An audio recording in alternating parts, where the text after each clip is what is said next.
नमस्कार, बैजूस आईएएस हिंदी में आप सभी का स्वागत है। और आज हम 7 दिसंबर के प्रमुख समाचारों पर आधारित कुछ प्रश्नों पर चर्चा करने वाले हैं। तो आइए शुरू करते हैं आज का डेली क्विज। यहाँ पर क्वेश्चन नंबर 1 है, निम्नलिखित में से कौन सा एक आक्रामक प्रजाति का सही वर्णन करता है। और यहाँ पर आपको 4 ऑप्शन दिए गए हैं। तो यहाँ पर आपको ध्यान में रखना है कि आपसे पूछा जा रहा है कि आक्रामक प्रजाति क्या होती है। अगर हम आक्रामक प्रजाति की बात करें तो आक्रामक प्रजाति किसी भी प्रकार का जीवित जीव हो सकता है, जैसे गन्ना टॉड, पौधे, कीट, मछली, बैक्टीरिया, जो एक पारिस्थितिक तंत्र के मूल निवासी नहीं होते हैं और नुकसान का कारण बनते हैं।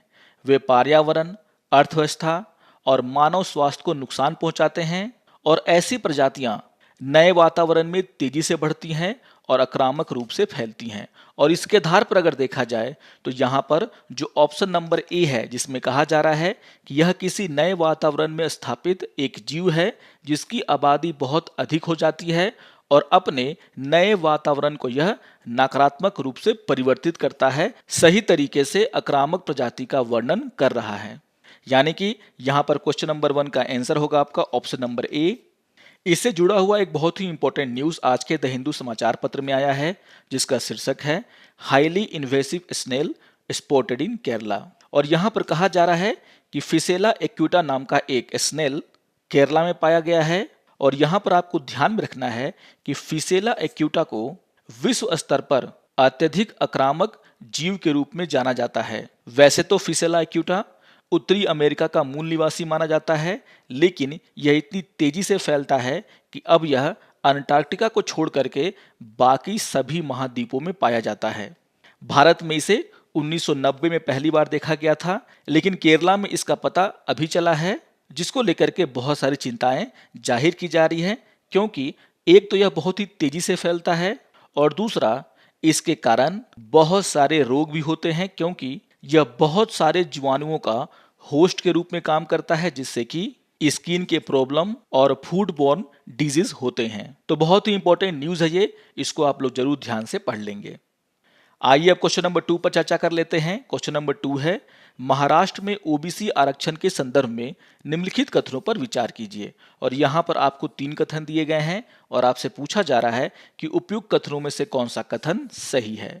यहाँ पर पहला कथन है, महाराष्ट्र सरकार ने वर्ष 1994 में ओबीसी के लिए स्थानीय निकायों में 27% कोटा निर्धारित किया था। अगर हम महाराष्ट्र में स्थानीय निकायों में ओबीसी आरक्षण की बात करें तो यहाँ पर आपको ध्यान में रखना है कि महाराष्ट्र सरकार के द्वारा 1994 में ही ओबीसीज को स्थानीय निकायों में 27% कोटा दिया गया था। और यह 27% आरक्षण राज्य भर में सभी शहरी और ग्रामीण निकायों पर लागू था।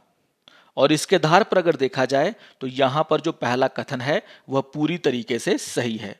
आइए देख लेते हैं दूसरे कथन को। दूसरा कथन है, 27% आरक्षण राज्य के सभी शहरी और ग्रामीण निकायों पर लागू था। तो हमने अभी अभी देखा कि जो ओबीसी आरक्षण स्थानीय निकायों में महाराष्ट्र सरकार के द्वारा 1994 में दिया गया था, उसे सभी शहरी यानी कि नगर निगम, नगर परिषद, नगर पंचायत के साथ साथ जो ग्रामीण निकाय होते हैं, जिसमें जिला परिषद, पंचायत समिति और ग्राम पंचायत शामिल हैं, उन सभी पर इसे लागू किया गया था। यानी कि यहाँ पर जो दूसरा कथन है वो भी पूरी तरीके से सही है। आइए देख लेते हैं तीसरे कथन को। तीसरा कथन है, 73वां और 74वां संविधान संशोधन अधिनियम राज्य के स्थानीय निकायों में ओबीसी आरक्षण प्रदान करना अनिवार्य बनाता है। अगर हम इन दोनों संविधान संशोधन के नियमों को पढ़ें तो यहाँ पर आपको ध्यान में रखना है कि संविधान के अनुच्छेद 243D में पंचायती राज में आरक्षण को लेकर के चर्चा की गई है, लेकिन यहाँ पर जिस आरक्षण की चर्चा की गई है उनमें महिलाएं शामिल हैं और अनुसूचित जाति और अनुसूचित जनजाति शामिल हैं। यहाँ पर ओबीसी के आरक्षण को लेकर के कोई भी बात नहीं कही गई है। तो जो स्टेटमेंट में कहा जा रहा है कि 73वें और 74वें संविधान संशोधन अधिनियम में राज्य के स्थानीय निकायों में ओबीसी आरक्षण प्रदान करना अनिवार्य बनाता है, यह बिल्कुल गलत है। यह ओबीसी आरक्षण को अनिवार्य नहीं बनाता है और इसके आधार पर अगर देखा जाए तो यहाँ पर तीसरा कथन बिल्कुल गलत है। यानी कि यहाँ पर पहला और दूसरा कथन सही है, तीसरा कथन गलत है।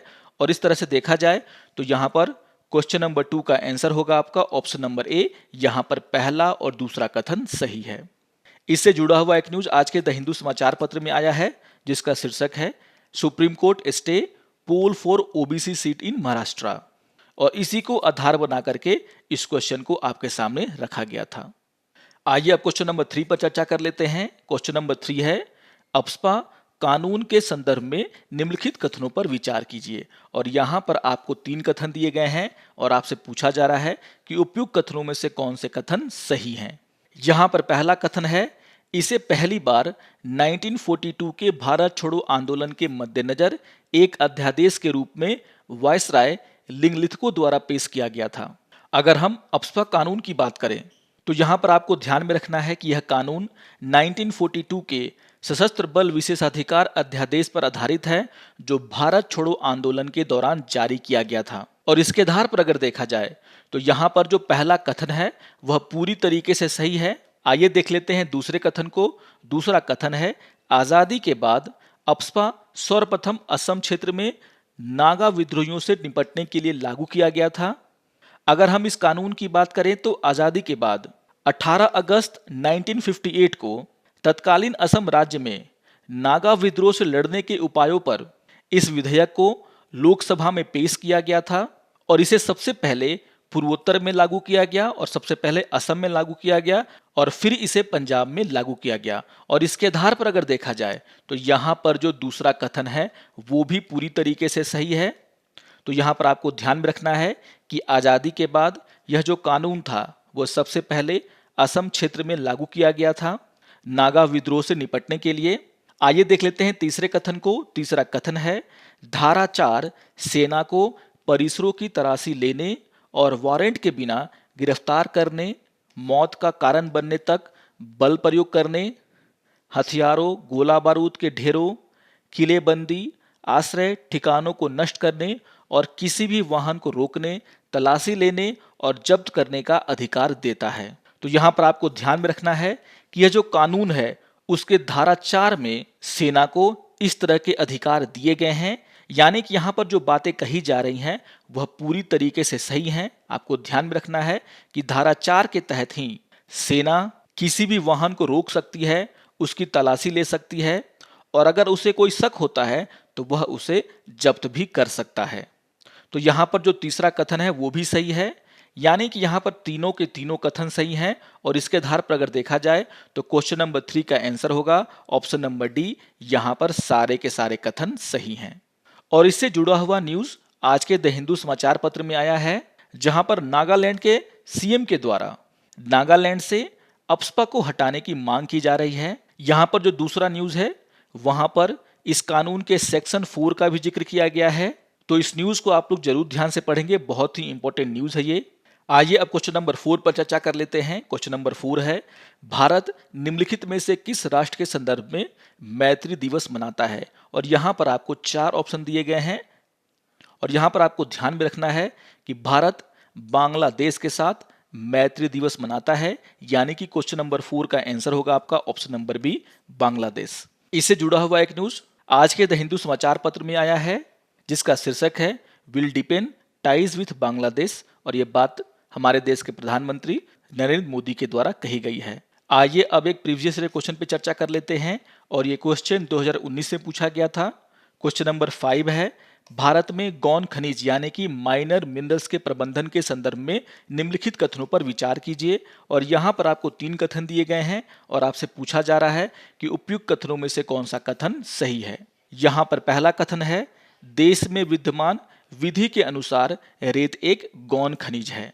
तो यहाँ पर जो पहला कथन है वो पूरी तरीके से सही है, क्योंकि अगर हम खान और खनिज विकास और विनियम अधिनियम 1957 को पढ़ें तो वहां पर जो धारा 3E है उसमें रेत को एक लघु खनिज के रूप में परिभाषित किया गया है। यानी कि यहां पर जो पहला कथन है वह पूरी तरीके से सही है।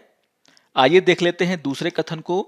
दूसरा कथन है गौण खनिजों के खनन पट्टे प्रदान करने की शक्ति राज्य सरकारों के पास है, किंतु गौण खनिजों को प्रदान करने से संबंधित नियमों को बनाने के बारे में शक्तियां केंद्र सरकार के पास हैं। तो यहाँ पर जो दूसरा कथन है वो भी पूरी तरीके से सही है, क्योंकि अगर हम MMDR यानी कि खान और खनिज विकास और विनियम अधिनियम 1957 की धारा 15 को पढ़ते हैं तो यहाँ पर कहा गया है कि राज्य सरकारों को गौण खनिजों के संबंध में खनिज रियायतों के अनुदान को विनियमित करने और उससे जुड़े उद्देश्यों के लिए नियम बनाने का अधिकार है। यानी कि गौण खनिजों के लिए खनिज रियायतें प्रदान करने का विनियम राज्य सरकारों के विधायी और प्रशासनिक अधिकार क्षेत्र के अंतर्गत आता है। लेकिन यहाँ पर कौन सा खनिज लघु खनिज होगा, इसका नोटिफिकेशन केंद्र सरकार के द्वारा निकाला जाता है और इसके आधार पर अगर देखा जाए तो यहाँ पर दूसरा कथन पूरी तरीके से सही है। आइए देख लेते हैं तीसरे कथन को। तीसरा कथन है गौण खनिजों के अवैध खनन को रोकने के लिए नियम बनाने की शक्ति राज्य सरकारों के पास है। तो यहाँ पर जो तीसरा कथन है वो भी सही है। यहाँ पर आपको ध्यान में रखना है कि MMDR अधिनियम की धारा 23C के अनुसार अवैध खनन के संबंध में नियम बनाने की जो शक्तियां हैं वह राज्य सरकार को दी गई हैं और यह विषय पूरी तरीके से राज्यों के विधायी और प्रशासनिक अधिकार क्षेत्र के अंतर्गत आता है। यानी कि यहाँ पर जो तीसरा कथन है वो भी सही है।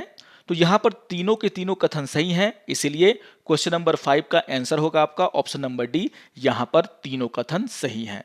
आइए अब आज के तथ्य के ऊपर चर्चा कर लेते हैं और आज हम चर्चा करने वाले हैं CAMPA के ऊपर। इससे जुड़ा हुआ एक न्यूज आज के द हिंदू समाचार पत्र में आया है जिसका शीर्षक है afforestation fund release to state.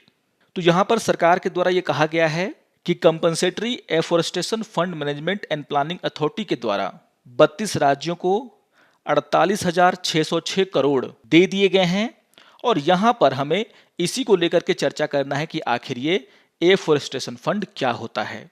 आपको ये ध्यान में रखना है कि जब भी किसी वन भूमि को गैर वन उद्देश्यों के लिए दिया जाता है तो वन संरक्षण अधिनियम 1980 के तहत यह अनिवार्य है कि जितने वन भूमि को यहाँ पर उपयोग में लाया जा रहा है उसी के बराबर गैर वन भूमि का वनीकरण किया जाए।